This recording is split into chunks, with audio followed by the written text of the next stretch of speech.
सो students, हमारी next unit है grammar and its usages, and इसमें भी कुछ स्पेसिफिक टॉपिक हैं जो आपके कोर्स में है, हम उन्हीं को डिस्कस करेंगे। फर्स्ट है ट्रांसफॉर्मेशन, सेंटेंस ट्रांसफॉर्मेशन की बात हो रही है यहाँ पे। एंड इसके बाद है हमारा narration, that is direct and indirect speech. And इसके अलावा वॉइसेस है हमारे कोर्स में, that is active passive voice. And इसके साथ है हमारा मॉडल से कोर्स में। सो ये 4 टॉपिक्स आपके डिस्कस करेंगे। एंड स्टार्ट करें, हमारे फर्स्ट टॉपिक से ट्रांसफॉर्मेशन। जिसमें पहले हम सेंटेंसेस डिस्कस कर ले रहे हैं एंड उसके बाद हम बात करेंगे ट्रांसफॉर्मेशन की। सो सेंटेंसेस, सिंपल सी डेफिनेशन हो जाती है सेंटेंसेस की सिंपल वर्ड्स में। A group of words that are arranged in a particular order so that they make a complete sense। तो सिंपल सा है कि अगर ग्रुप ऑफ वर्ड्स एक ऐसे ऑर्डर में अरेंज किए गए हैं जिससे उसका एक कंप्लीट सेंस बन रहा है, एक मतलब बन रहा है, वो एक सेंटेंस है। बुक की डेफिनेशन देख लेते हैं क्या है। A sentence is a set of one or more words or grammatical units that represent a independent statement and it's preceded by a period, question mark or exclamation point।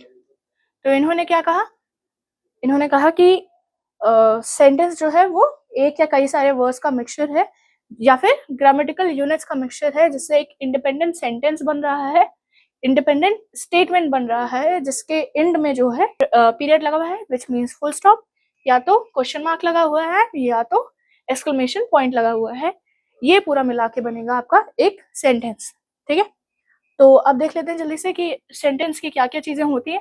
तो sentence में usually हम बता रहे होते हैं who और what, क्या है या कौन है, व्हाट इज और व्हाट विल हैपन, क्या हो सकता है या क्या है या क्या आगे होने वाला है। एंड इन जनरल सेंटेंस में 2 चीजें होती हैं, first is subject and second is predicate. And predicate के ही सब पार्ट्स बहुत सारे होते हैं बट मेजर टाइप में ये 2 होते हैं। एंड एक सेंटेंस में क्या क्या इंक्लूड होता है, सबसे पहला होता है कि एक सेंटेंस जो है वो हमेशा उसका जो फर्स्ट वर्ड होगा वो उसका फर्स्ट लेटर हमेशा कैपिटल लेटर में होगा एंड सेंटेंस के एंड में फुल स्टॉप होगा। ओके, फुल स्टॉप क्या, एक पंचुएशन होगा। एंड जैसे मैंने कहा सब्जेक्ट होगा उसमें, तो सब्जेक्ट या तो ये कोई इंसान होगा या तो कोई चीज होगी जो कि सेंटेंस में जो एक्शन हो रहा है उसे बता रही होगी। इसके बाद आपका प्रेडिकेट सेक्शन आता है एंड प्रेडिकेट में सबसे इंपॉर्टेंट क्या होता है, वर्ब, जो कि बता रहा होगा कि हमारा जो सब्जेक्ट है वो क्या कर रहा है। ओके, सो ये तो बेसिक स्ट्रक्चर हो गया सेंटेंस का। अब हम जल्दी से चलते हैं एंड बात करते हैं टाइप ऑफ सेंटेंसेस या काइंड ऑफ सेंटेंसेस में।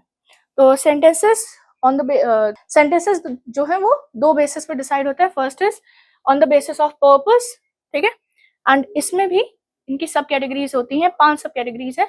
First is declarative sentence. So declarative sentences वो सेंटेंसेस हो जाते हैं जो सिंपली कुछ स्टेट कर रहे होते हैं एंड उनके एंड में एक फुल स्टॉप लगा होता है। जैसे the temple will be build on the हिल।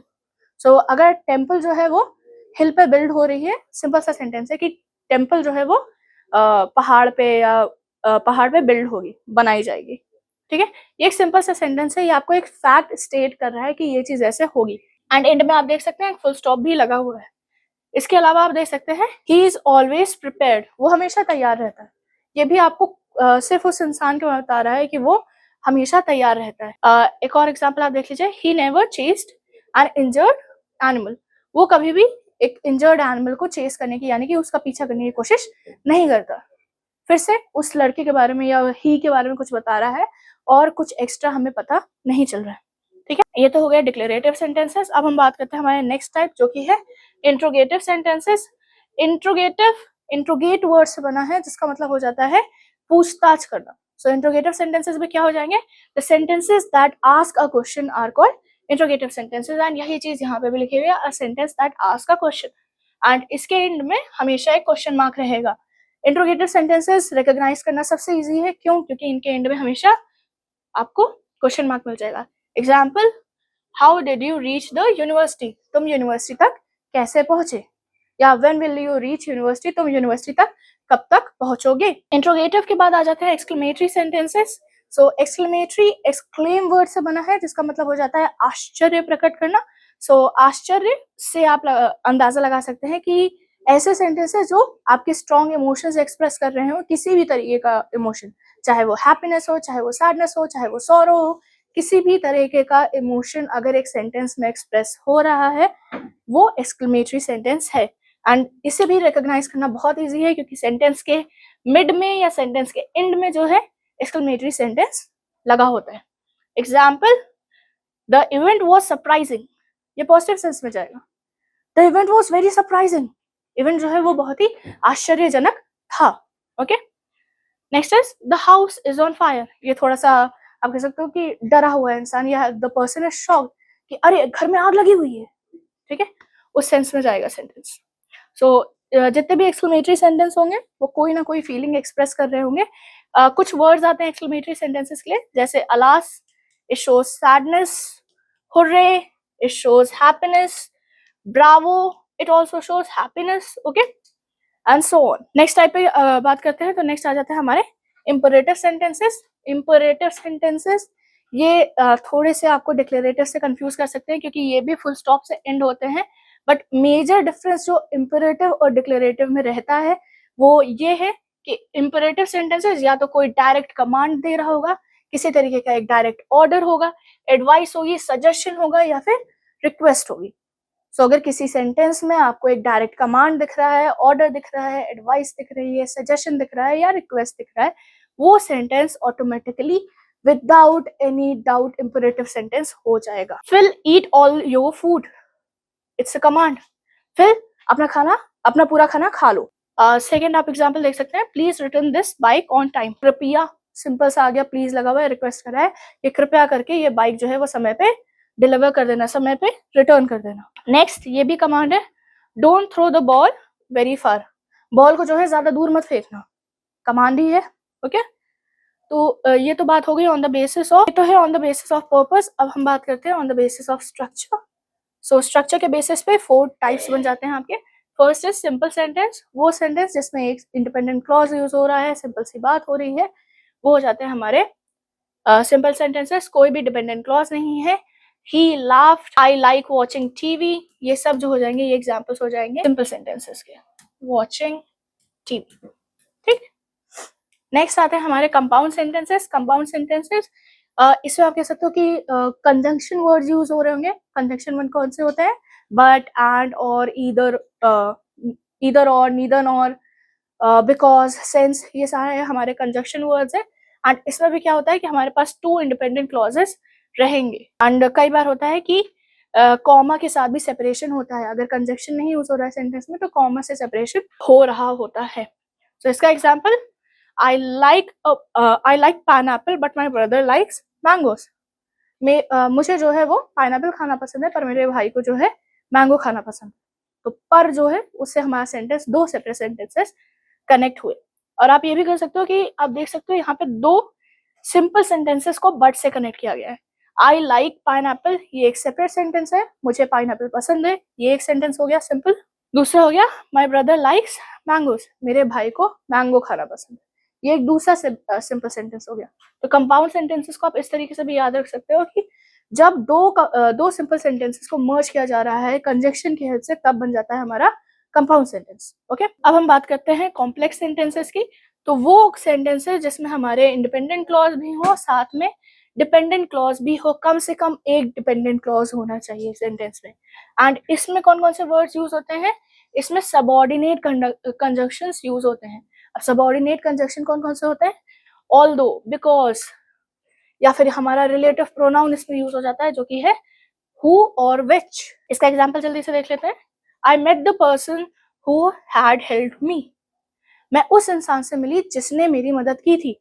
अब देखिए यहाँ पे आई मेट द पर्सन एक सिंपल सेंटेंस है, कंप्लीट है कि मैं एक इंसान से मिली, ठीक है, बट इसके आगे आ रहा है किस इंसान से मिली क्वेश्चन।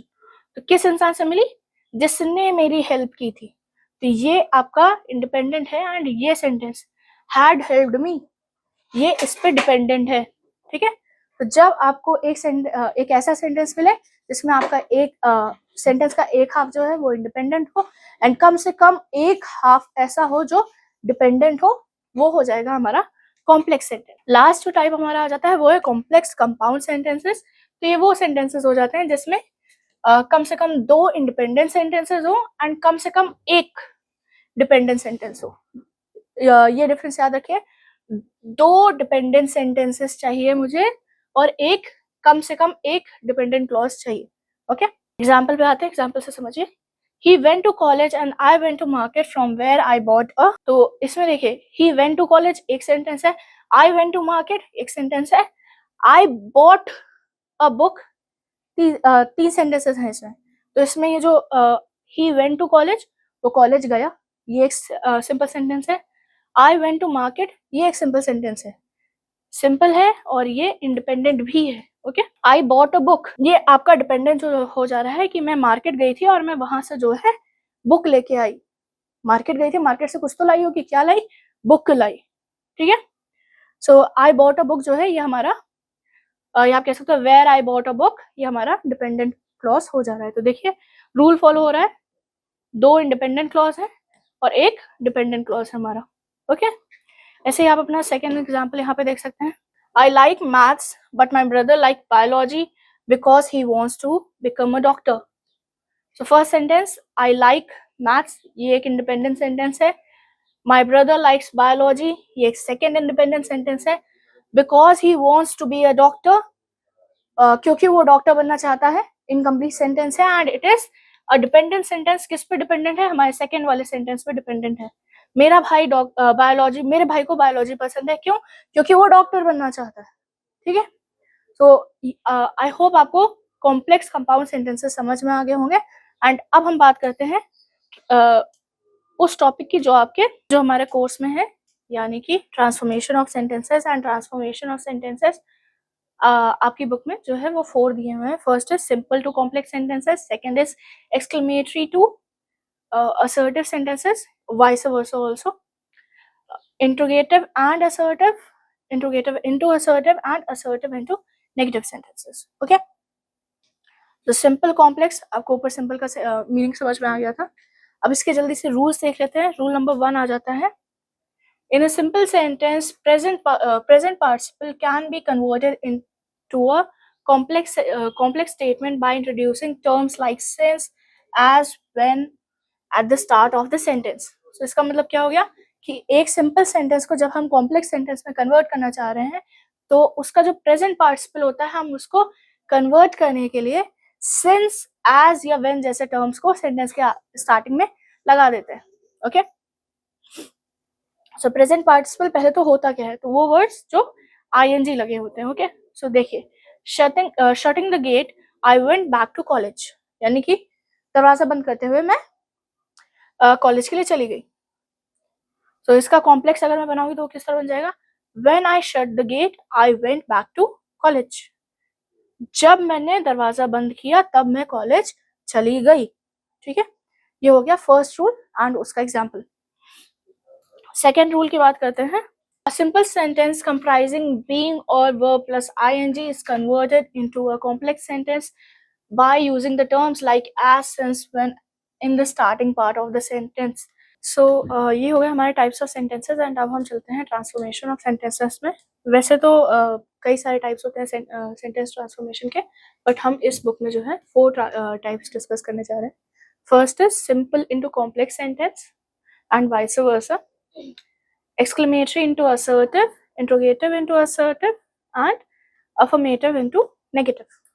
अच्छा, मेन टॉपिक पे हम आने से पहले जरा एक चीज हम बता देते हैं आपको कि असर्टिव, अफर्मेटिव और नेगेटिव ये सेंटेंसेस कौन से टाइप के हैं। सो असर्टिव, नेगेटिव जो है एंड इवन अफर्मेटिव, ये सब जो है वो डिक्लेरेटिव सेंटेंसेस के सब टाइप्स हैं। ठीक है, असर्टिव, अफर्मेटिव एक ही चीज है, जिसका मतलब हो जाता है कि जब आप किसी सेंटेंस में किसी पॉजिटिव सेंस के बारे में बात कर रहे होंगे या कोई नॉर्मल स्टेटमेंट आप बता रहे होंगे, वो हो जाता है हमारा असर्टिव या अफर्मेटिव सेंटेंस। वहीं पे अगर सेंटेंस में नॉट लगा हुआ है, नो लगा हुआ है या किसी नेगेटिव सेंस में सेंटेंस जा रहा है, वो हो जाते हैं हमारे नेगेटिव सेंटेंसेस। ठीक है, चलिए अब हम बात करते हैं हमारे सेंटेंस ट्रांसफॉर्मेशन के एंड स्टार्ट करते हैं सिंपल इनटू कॉम्प्लेक्स से। सो देर आर टोटल 9 रूल्स जिन्हें हम फॉलो करते हैं एंड अगर आप इनको मतलब एक तरीके से फॉलो करेंगे सो आप सिंपल इनटू कॉम्प्लेक्स कर पाएंगे। अगर इसका आप रिवर्स करते हैं तो आप कॉम्प्लेक्स इनटू सिंपल सेंटेंसेस कर पाएंगे। ठीक है, सो फर्स्ट रूल से स्टार्ट करते हैं and first rule is in a simple sentence present participle can be converted to a complex statement by introducing the terms like since, as, because at the start of the sentence. So इसका क्या मतलब हो गया कि अगर किसी simple sentence में present participle आ रहा है, ठीक है, तो उस सेंटेंस को अगर हम कन्वर्ट करना चाह रहे हैं कॉम्प्लेक्स में, तो हम जो है जो हमारे टर्म्स हैं जैसे कि सिंस, एज, बिकॉज, ये हम सेंटेंस के स्टार्टिंग में लगा के सिंपल सेंटेंस को कॉम्प्लेक्स सेंटेंस में कन्वर्ट कर सकते हैं. एग्जाम्पल देख लीजिए, shutting the gate as I went. Example देख लीजिए, shutting the gate I went back to college. So ये हमारा प्रेजेंट पार्टिसिपल है. प्रेजेंट पार्टिसिपल का सिंपल सा मतलब है वर्ब का ING form. Okay, so shutting ING form है शट वर्ड का, ठीक है. सो सेंटेंस क्या है कि दरवाजा बंद करके मैं कॉलेज वापस चली गई. उसका कॉम्प्लेक्स क्या बन जाएगा, एज के साथ बना देंगे, क्योंकि सिंस और बिकॉज के साथ तो ऑब्वियसली नहीं बनेगा, एज के साथ सेंस बना देगा. तो एज हम ले रहे हैं, as I shut the gate I went back to college. जैसे मैंने दरवाजा बंद किया मैं कॉलेज वापस चली गई. और एक चीज का आप ध्यान रखिएगा कि सेंटेंस ट्रांसफॉर्मेशन में वर्ड्स आगे पीछे होते हैं, वर्ड्स चेंज होते हैं, बट सेंटेंस का जो मीनिंग है, जो सेंस है, वो कभी चेंज नहीं होगा, ठीक है. सो कभी भी ट्रांसफॉर्मेशन करते वक्त अगर सेंटेंस का सेंस चेंज हो जा रहा है तो इसका मतलब आप कुछ गलत कर रहे हैं, तो ध्यान रखिएगा. अब देखते हैं rule number 2. A simple sentence with to ... two is converted into a complex sentence by the introduction of the term so, that and negative. So इसका मतलब सिंपल सा हो गया कि अगर किसी सेंटेंस में TOO आ रहा है एंड उसके बाद कुछ वर्ड्स आ रहे हैं एंड उसके बाद टू लिखा हुआ है, ऐसा है अगर आपको सेंटेंस स्ट्रक्चर मिल रहा है तो आप उसको रिप्लेस करेंगे एंड इंट्रोड्यूस करेंगे सो दैट एंड साथ में कोई नेगेटिव वर्ड यूज करेंगे. नेगेटिव वर्ड मैंने आपको पहले बोला नो, नॉट या इसका सिमिलर कुछ. ओके, एग्जाम्पल से समझने की कोशिश कीजिए. He is too frail to lift the container. Frail मतलब होता है कि कमजोर है वो, तो वो बहुत ज्यादा कमजोर है कि वो कंटेनर को उठा सके. तो इसका कॉम्प्लेक्स सेंटेंस क्या बन गया, he is so frail that he can not lift the container. वो इतना ज्यादा कमजोर है कि वो कंटेनर जो है वो उठा नहीं पा रहा, ठीक है. सेंटेंस का सेंस, मीनिंग किसी भी तरीके से चेंज नहीं हुआ, हमने बस सेंटेंस की वर्डिंग्स को चेंज किया. ओके, रूल नंबर 3 देखते हैं हम. Introduce the term so that to the simple sentence in order to transform it into a complex one. So अगर कोई simple sentence आ रहा है जहाँ पे आपको कोई कीवर्ड नहीं मिल रहा, कुछ इंपॉर्टेंट पॉइंट नहीं मिल रहा, जिससे आप उसको कॉम्प्लेक्स में कन्वर्ट कर सकें, ट्रांसफॉर्म कर सकें, तो आप so that टर्म यूज कर सकते हैं. एग्जाम्पल से समझने की कोशिश कीजिए. वी वर्क टू सर्वाइव, यानी कि हम जिंदा रहने के लिए काम करते हैं. तो इसमें देखिए आपको कहीं पे कोई कीवर्ड नहीं मिल रहा, ना या इसमें प्रेजेंट पार्टिसिपल आ रहा है या कोई और कुछ भी ऐसा नहीं आ रहा है, सिंपल सेंटेंस है. तो इसका हमने कन्वर्जन किस तरह किया, we work so that we can survive. हम काम करते हैं ताकि हम सर्वाइव कर सकें, हम जिंदा रह सकें, ठीक है. सो देखिए किसी भी तरीके से जो है सेंटेंस का मतलब चेंज नहीं हुआ. नेक्स्ट रूल पे चलते हैं. नेक्स्ट रूल आ जाता है हमारा, अ simple sentence, in a simple sentence, in spite of, notwithstand, is transformed into a complex one by introducing the term though, although to the sentence.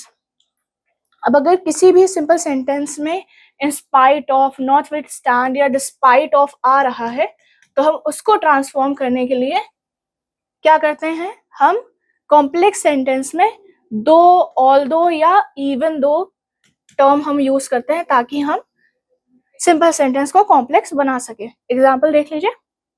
In spite of being wealthy he is diligent. मतलब अमीर होने के बावजूद भी वो क्या है, वो डिलिजेंट है. तो इसके लिए हम लोगों ने क्या किया, though he is wealthy he is diligent. Same ही आया कि वो वेल्दी है फिर भी वो डिलिजेंट है. ओके, नेक्स्ट रूल पे चलते हैं. तो नेक्स्ट रूल आ जाता है, if the simple sentence starts with because of, due to और has, reduce because in the complex sentence.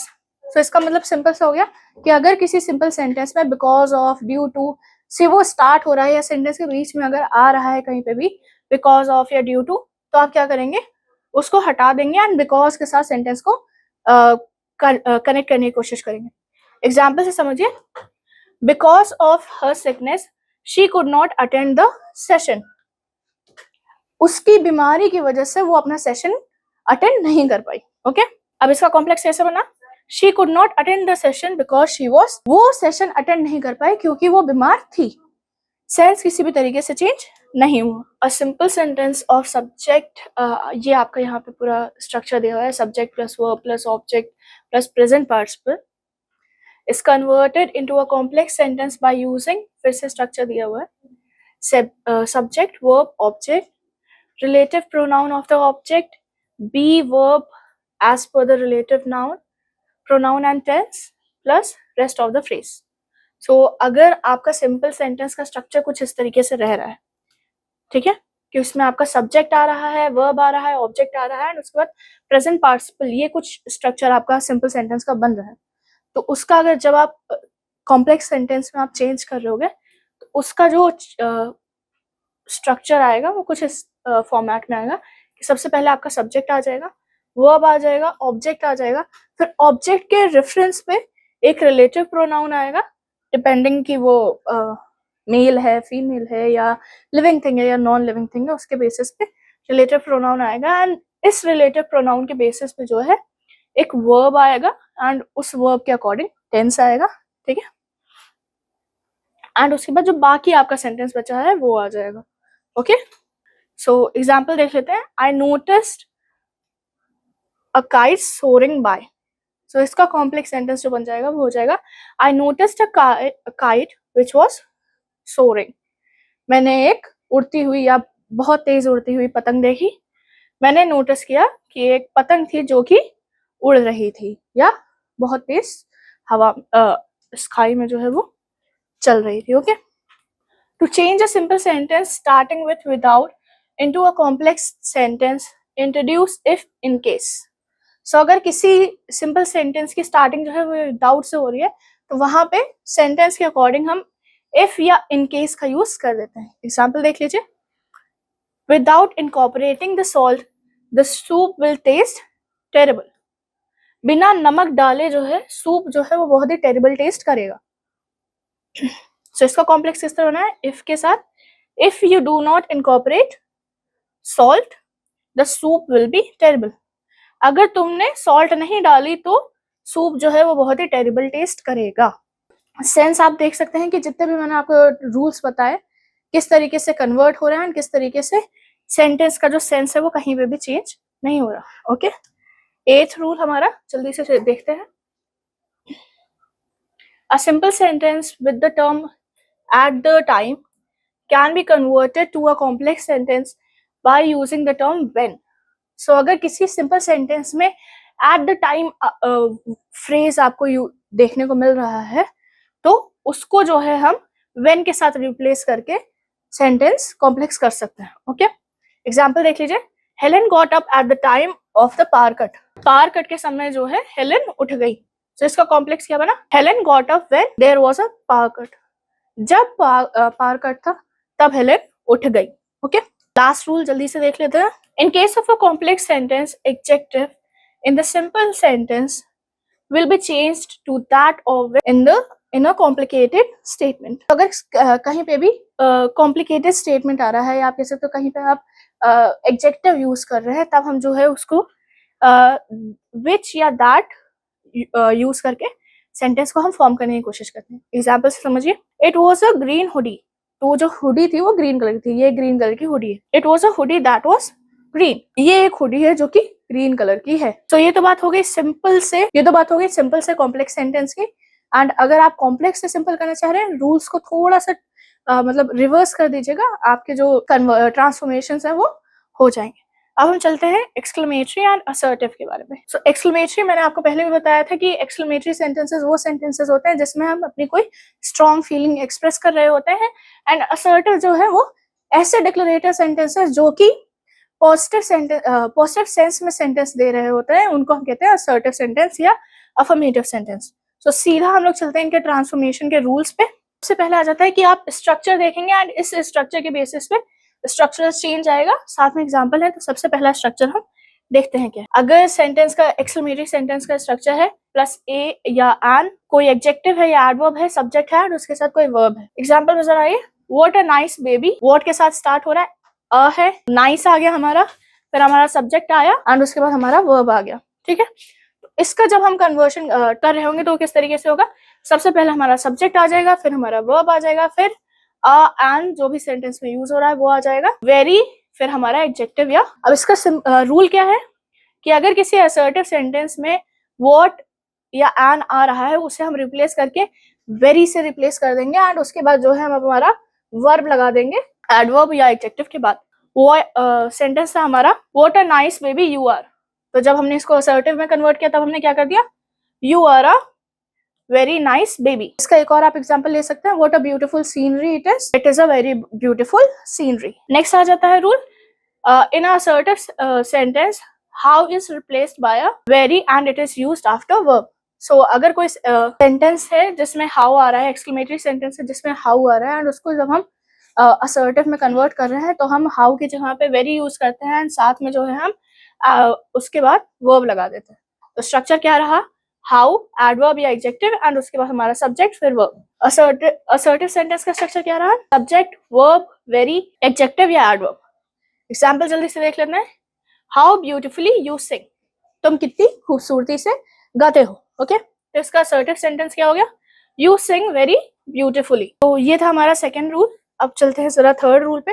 Third rule है, hurray is replaced bye it is a matter of Joy. Hurray भी and even Bravo भी जो है ये भी एक positive excitement show करने के लिए होता है, हैप्पीनेस शो करने के लिए होता है। सो अगर किसी सेंटेंस में हुर्रे या ब्रावो आ रहा है तो उसको हम रिप्लेस कर देते हैं एंड सेंटेंस में हम असर्टिव सेंटेंस में हम लिखते हैं matter of fact.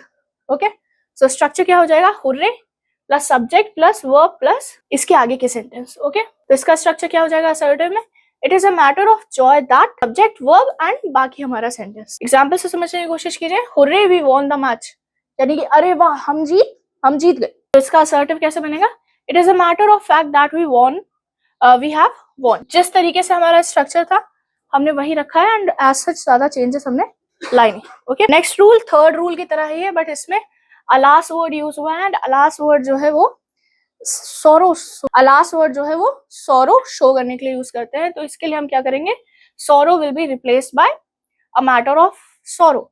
Okay, so अगर किसी सेंटेंस में अलास आ रहा है, सब्जेक्ट आ रहा है और उसके बाद वर्ब और हमारा बाकी पूरा सेंटेंस आ रहा है तो इसका असर्टिव में कन्वर्शन कुछ इस तरीके से होगा, it is a matter of सोरो that, subject plus verb and हमारा बाकी का सेंटेंस। एग्जाम्पल से देखिए, अलास आई एम अनडन, सो इसका असर्टिव कन्वर्शन हो गया, it is a matter of सोरो that I am undone. Next rule पे चलते हैं। नेक्स्ट आ जाता है असर्टिव सेंटेंस। सो अगर किसी भी सेंटेंस में या किसी भी एक्सक्लेमेटरी सेंटेंस में हमारा इफ सब्जेक्ट वर्ब आ रहा है एंड उसके साथ उसका वर्ब का पास्ट आ रहा है एंड बाकी हमारा सेंटेंस आ रहा है तो उसका जब हम कन्वर्जन करेंगे तो हम कर देंगे कि सब्जेक्ट फिर विश, फिर हम सब्जेक्ट लिख के वर्ब का पास्ट फॉर्म एंड बाकी हमारा सेंटेंस लिखेंगे। ओके, एग्जाम्पल समझने की कोशिश कीजिए, इफ आई सैंग अ सॉन्ग, अगर मैंने एक गाना गाया। Okay, I wish I सैंग a song, I wish I सैंग a song. Next देख लेते हैं, अगर कहीं पे भी वर हैड लगा हुआ है तो इसके लिए भी हम जो कन्वर्जन करेंगे वो सब्जेक्ट विश वो हैड एंड उसी के साथ हमारा बाकी सेंटेंस चलता रहेगा। एग्जाम्पल पे जल्दी से आ जाते हैं, वर आई अ चाइल्ड अगेन, तो इसका जब हम असर्टिव कन्वर्जन कर रहे होंगे तब आ जाएगा I wish I were a child again. Next, अगर किसी सेंटेंस में इफ या वुड दैट यूज हो रहा है, सब्जेक्ट है, कुड यूज हो रहा है, वर्ब यूज हो रहा है एंड बाकी हमारा पूरा सेंटेंस है तो उसमें भी हमारा conversion subject wish, subject could, verb and बाकी हमारा सेंटेंस रहेगा। एग्जाम्पल से समझने की कोशिश कीजिए, would that we could play, we wish we could play cricket। तो ये हमारे सारे रूल्स हो गए एक्सक्लेमेटरी से अगर हम असर्टिव में कन्वर्जन करना चाह रहे हैं तो। अब हम बात करते हैं अगर हम कन्वर्जन जो है वो करना चाह रहे हैं असर्टिव से एक्सक्लेमेटरी में, रूल्स वही रहेंगे जैसे थे बस उन्हीं का तुरंत रिवर्स हो जाएगा। जैसे ऊपर जो है हमारा फर्स्ट रूल था कि अगर सेंटेंस में व्हाट आ रहा है, एन आ रहा है, एडजेक्टिव आ रहा है, उसके बाद हमारा सब्जेक्ट और वर्ब आ रहा है एंड एक्सक्लेमेटरी आ रहा है, एक्सक्लेमेटरी मार्क आ रहा है तो हम असर्टिव का क्या रख रहे थे कि सब्जेक्ट डाल दिया, वर्ब डाल दिया, अ वेरी डाल दिया, बाकी हमारा सेंटेंस आ गया। तो वही चीज यहाँ पे हुई है, देख लीजिए। पहले क्या कर रहे थे हम लोग, what a nice story it is a very nice story, ठीक है। सो उसी का उल्टा हम लोगों ने यहाँ पे कर दिया कि it is a nice story, what a nice story it is. हर जगह वही रूल्स रिवर्स फॉर्मेशन में चल जाएंगे। सेकेंड रूल था कि अगर किसी सेंटेंस में हमारा वेरी आ रहा है एंड सब्जेक्ट वर्ब है तो हम वेरी को हटा देते हैं एंड उसकी जगह हम हाउ डाल दे रहे थे। वही चीज हम यहाँ पे बस उसका उल्टा कर देंगे। तो क्या हो जाएगा, the scenery looks very nice, तो हमने वेरी को हटा दिया, वेरी के साथ हमने वेरी की जगह हमने यूज किया हाउ, तो एक्सक्लेमेटरी सेंटेंस क्या बन गया, how nice the scenery looks. Okay. Third rule था कि अगर इफ आता है तो कैसे सेंटेंस का फॉर्मेशन करेंगे, सिंपल से था, subject wish subject verb and हमारा बाकी सेंटेंस। तो इसी का उल्टा क्या होगा कि अगर हमें subject wish subject verb and बाकी सेंटेंस दिया है तो हम क्या करेंगे, इफ से सेंटेंस को स्टार्ट करेंगे। एग्जाम्पल से देखिए, I wish I had the wings of a bird. If I had the wings of the bird. Okay.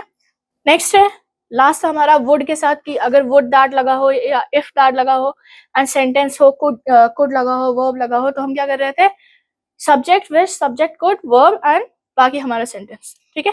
सो उसी का उल्टा यहाँ पे करेंगे कि अगर हमें हमारे सेंटेंस में सब्जेक्ट दिया है, विश दिया है, फिर सब्जेक्ट दिया है, फिर कुड दिया हुआ है, तो हम किस तरीके से करेंगे, जस्ट उल्टा। तो एग्जाम्पल देख लीजिए एक बार, we wish we could shift there, so wish that we could shift there, ठीक है, जस्ट उल्टा हो जाएगा। एक दो और एग्जांपल्स जल्दी से देख लेते हैं एंड उसके बाद हम चलेंगे। It is a very nice bird, what a nice bird it is. This was the most exciting match, what an exciting match this was. Okay, there were the most beautiful examples, how wonderful examples they were. Okay, and अगर हम यहीं पे exclamatory से assertive में जाते हैं तो किस तरीके से हो जाएगा, how melodious the parrot was singing, the parrot was singing very melodiously. What a stupid fellow you are. You are indeed a stupid fellow. An exciting match they presented. They presented a very exciting match. Okay. So ये हो गया हमारा simple into complex and exclamatory into assertive, यानी कि हमारे दो transformation के topic मैंने डिस्कस कर लिए हैं इस वीडियो में। इस वीडियो को मैं यहीं पे पॉज कर रही हूँ। इसके आगे के जो हमारे ट्रांसफॉर्मेशन बचे हुए हैं वो हम हमारी नेक्स्ट वीडियो में डिस्कस करेंगे। अगर आपको ये वीडियो अच्छी लगी हो तो वीडियो को लाइक कर दीजिएगा। कोई डाउट, कोई क्वेश्चन, कोई सजेशन रहता है तो आप कमेंट बॉक्स में कमेंट कर सकते हैं। चैनल को सब्सक्राइब कर लीजिएगा क्योंकि ऐसा कंटेंट आपको आगे और मिलता रहेगा। ये बुक जो हम डिस्कस करें, अगर आप ये बुक परचेज करना चाहते हैं तो आप ये बुक हमारी ऑफिशियल वेबसाइट से, अमेजोन से, फ्लिपकार्ट से परचेज कर सकते हैं। अगर आप ट्रैवल करते हुए या अपने क्लास के बीच में अपने मोबाइल में कहीं पढ़ना चाहते हैं ये बुक, तो आप इसका ई बुक वर्जन या PDF वर्जन जो है गूगल प्ले बुक से भी परचेज कर सकते हैं। So thank you so much for watching the video and I will see you on the next one.